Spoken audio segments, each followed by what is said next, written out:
Hello and welcome to the Financial Services Innovation Coalition News Quickpod. This pod today may not be so quick because we have a very distinguished guest with us. My name is Brady Buckner. I'll be your host. I am the president of FSIC, as we call it. FSIC is an economic empowerment platform where we conduct research on how to improve the economy for disadvantaged communities. We implement solutions through community-based programming, and we advocate for a more inclusive economy, which we believe will benefit all Americans.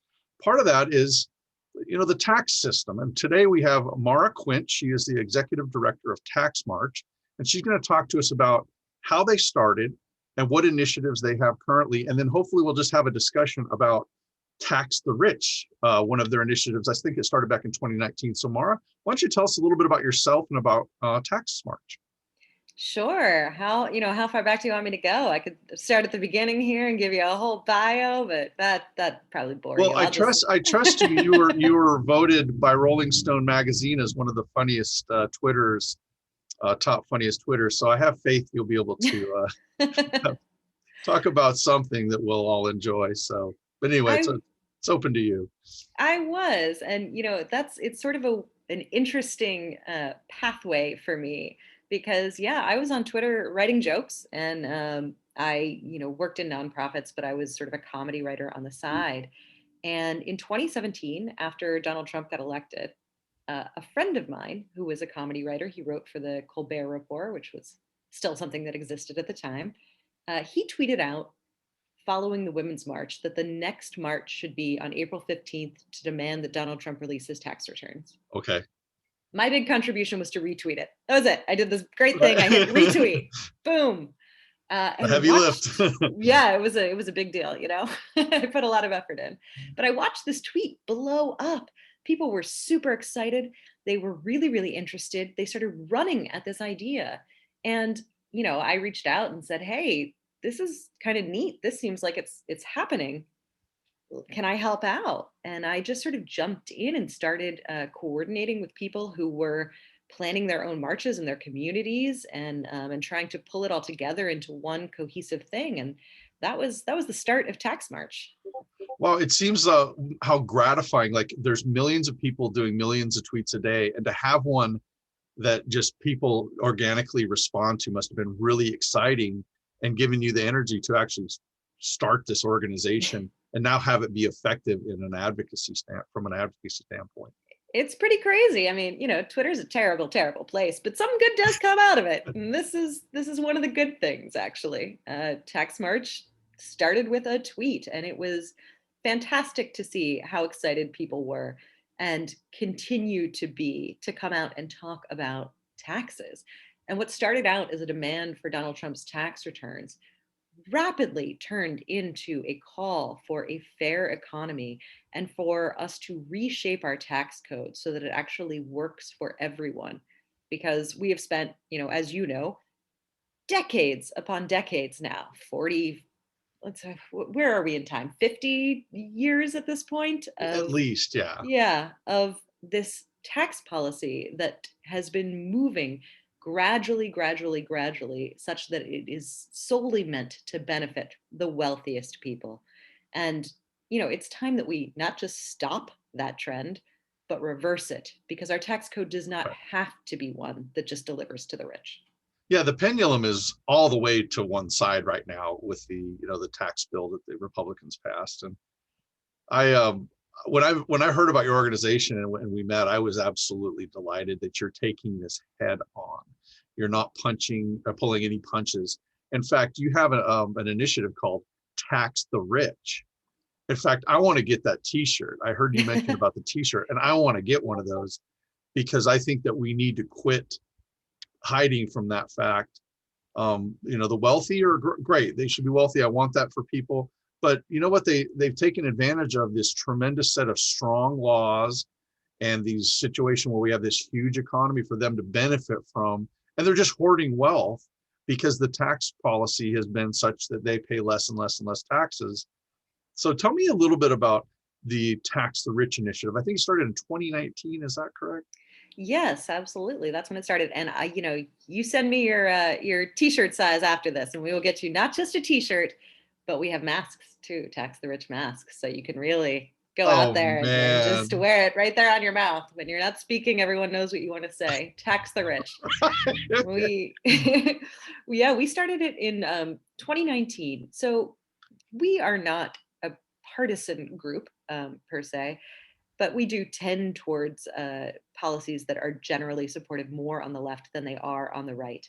And when we were at that time in 2019, we were looking at a group of politicians, especially on the left, who tended to really shy away from talking about raising taxes on anyone. It was like there was still this idea that if you talked about taxing anybody, you were going to be sinking your support. People were Right. going to not be on board with that. And we wanted to counter that. We wanted to uplift the voices. And there were so many voices of people who recognize that this is not right. This is not fair. The wealthy have been pouring their resources into crafting our tax code so that it solely benefits them for so long. And someone needs to reverse this and speak out. And so we just decided we would go real straightforward with it and launch our Tax the Rich campaign. And the goal at the time was to get politicians on the left in particular talking about taxing the rich and being willing and interested and proactive about taxing the rich. And it was a very successful campaign ultimately. We were really focused on the 2020 primary race with the hopes that we would be getting primary candidates who would be embracing this idea.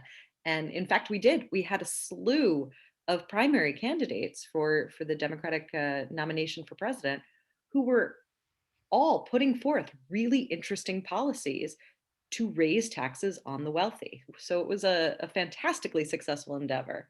And It we're did sound continuing. different than the previous election, and that was nice. It was so different. It was such a tremendous shift. And, there's a lot of reasons for that shift. People are fed up. Yeah. People Yeah. are desperate and they're recognizing this, the dire situation as it is. And we're electing some more individuals into office, like Representative Alexandria Ocasio-Cortez right out of the Mhm. door was talking about raising the top marginal tax rate and was talking about things like that, which weren't conversations that were being had before. But ultimately, there's just a tremendous amount of support for it right now. When we look at all of the people across the country and we do polling, we actually see this as a unity issue. Republicans are talking a lot about unity. Here's a unity issue for you. The majority of people want to raise taxes on the wealthy across political affiliations.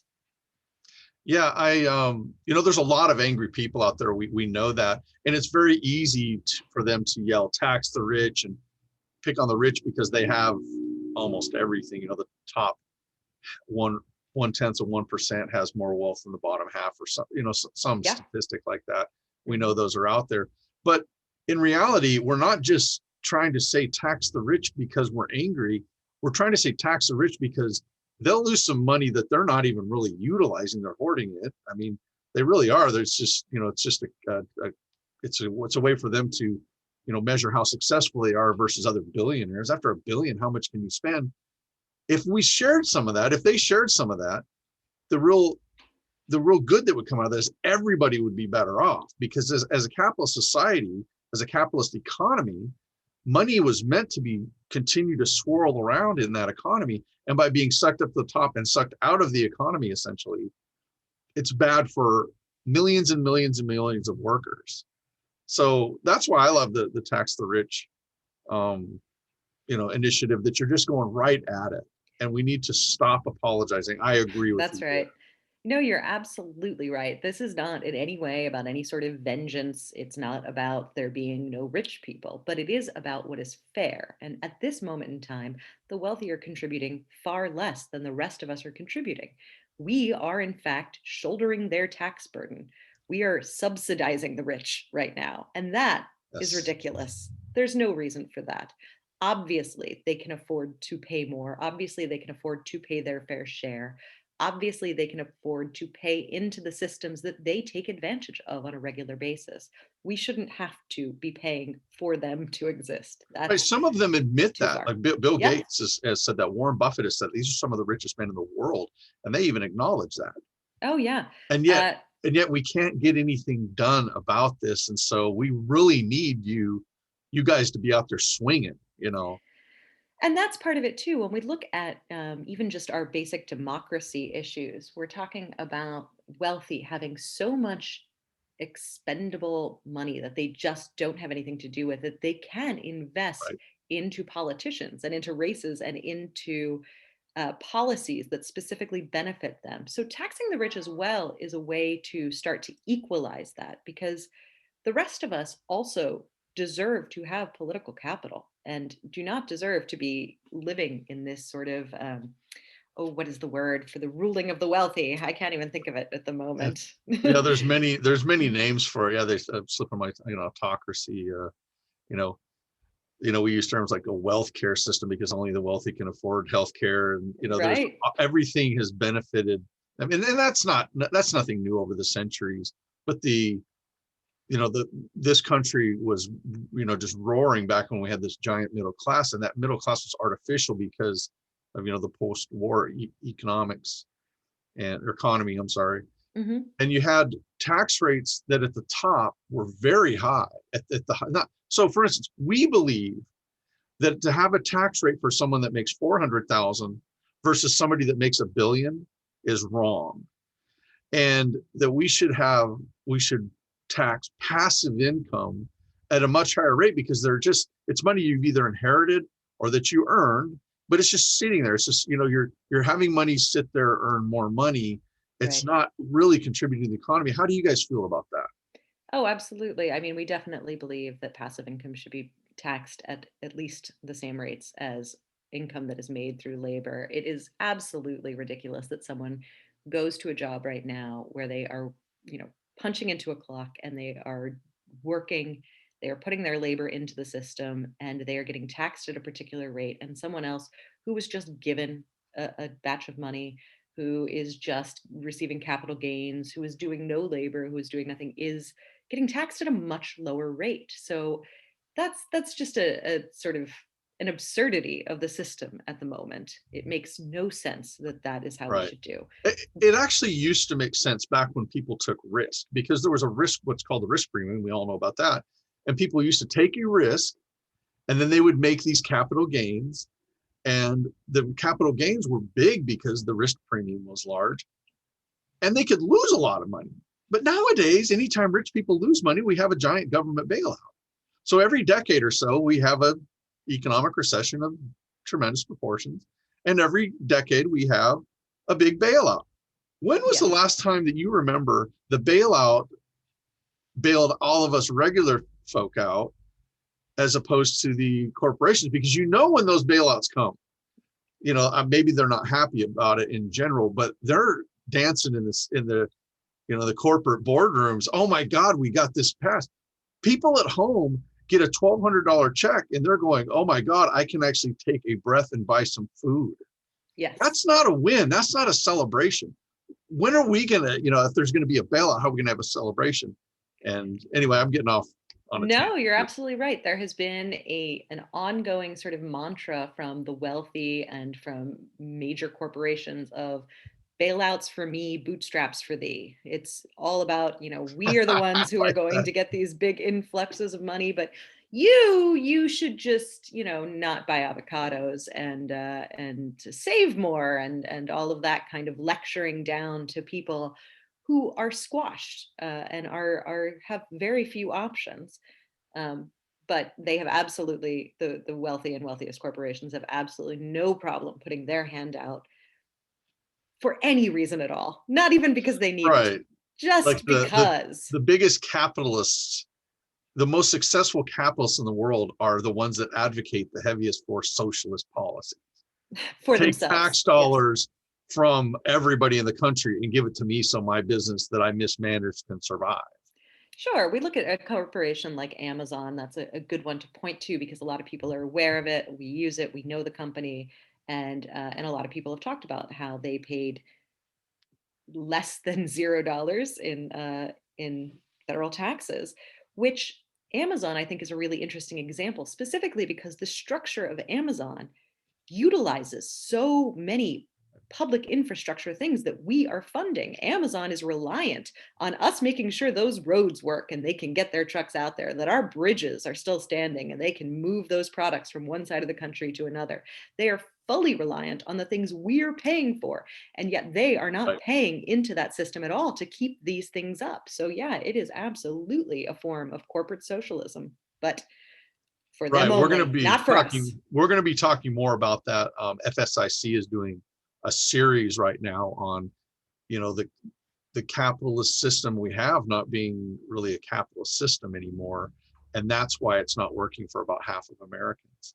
So um, before we sign off, is there any initiative or is there anything you have going on? For instance, last time we talked, you'd said that the beginning of the year tax march has some issues they want to address this year, but the big one is you wanted Congress to take some action and to quit stalling it. And can you talk a little bit more to that? Am I on point there? Yes, we're in the middle of our Relief Now program that we're putting forward. Obviously, there are a lot of changes that need to happen within our economic system, but right now we have an immediate dire need. People are suffering and struggling, and they need help immediately. So we have been pushing for full, fast, fair COVID relief. And unfortunately, this should be a very straightforward thing. People should be getting money. We need people to stay home. But at the same time, I understand people who are upset about being when they're, states are closing businesses because they're losing income and it's not being given to them anywhere else. So, what are we asking people to do? We're putting them in this terrible place. They need immediate assistance right now. And so that has been our push at the moment. And, we're still hearing, unfortunately, Right. from particular senators and some Congress people saying things like, well, the vaccines are coming out. We'll just wait and see. It'll get better eventually. People who have their own private safety nets are telling all the rest of us, like, oh, don't worry, it'll be fine. You'll get it. It's not a big deal, when these are people who are facing eviction. These are people who are facing bankruptcy from medical bills they can't pay, who can't feed their family. These are people in dire, dire need. And, when we talk about capitalism, the thing that always gets me is you need people healthy so they can go to work. You need Right. people who can buy your products that you want to put forth. You Yeah. need to have people in a good state if that is how you want your system to be structured. And if you have people who are sick, who are unhoused, who can't afford food, let alone, an indulgence of some sort of special thing that you're trying to sell them, it's not working for you either as a rich Yeah. corporation. The short-sightedness of many people, maybe all of us, is that by running our capitalist economy the way they are, and I'm talking the most powerful corporations, because they really control a lot of things, Mhm. is that they're killing their own customers. Yeah, That what people don't understand is what drives an economy isn't tax cuts, and it isn't rich person buying stock. It's me or you buying a meal at a restaurant or a dishwasher or a car or a new house.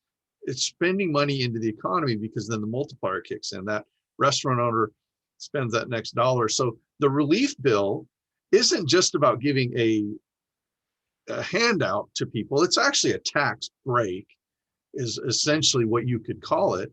It's sure. about having people that really need money turn around and put that money right back into the economy. Now, on the back end, the QE easings, where they create billions and hundreds of billions of dollars to bail out people that have these high interest rate corporate bonds so that Mhm. they can have capital to do things with. But the capital never seems to really make it down to Main Street. The banks aren't really lending. So we don't care about the billions and billions of dollars. But when it comes to, it's hundreds of millions, if not billions, to give people the stimulus checks. But that money goes right back into the economy. So what don't people understand about that? No, that's absolutely right. I mean, you mentioned wealth hoarding, and just to hit that harder, I mean, we've seen so much research on this. It's so data backed. We have lots to point to that when you give wealthy people money, they slug it away somewhere. It goes to a private bank account on an island. It goes to, it's just numbers in a on a bank receipt. It doesn't actually go anywhere. But if you give that same money to a family, they go out and they buy groceries. They call that handyman to finally fix that thing that is, a problem in their home. They immediately put that money right back out there into the economy, and they invest it often, into the local economy too. So I mean, it's very straightforward, very simple. We fixed it here. There you go. They just need to listen to us, right? Okay, well, we're done. That's We're all no, set. we should probably wrap it up, but I can't thank you enough. This has been great. We'll have you back on this summer. I know a lot's going to be happening between now and then. And you're your first famous person I've had on my show. So I'm going to eventually convince you I'm not famous, but until then, no, okay. you're making me a little bit famous, so I have to hold on to that. So, Okay. All right. but any parting comments, Maura? Thank you so much for having us on. And if anybody is listening, wants to get involved in our organization, they can head to taxmarch.org, sign up, get on our mailing list. We have actions ongoing, and we'll keep you apprised of what's happening and what you can do. Okay, that's great. We will post this on our website and release the podcast, and we'll make sure that link is listed as well. Okay, with that, I'm Brady Buckner, the host here of the FSIC News Quickpod, which wasn't so quick today, but we don't care. It's a great conversation with Maura Quint of Tax March. And Maura, best of luck with all your endeavors, and I look forward to talking to you again soon. Thanks so much.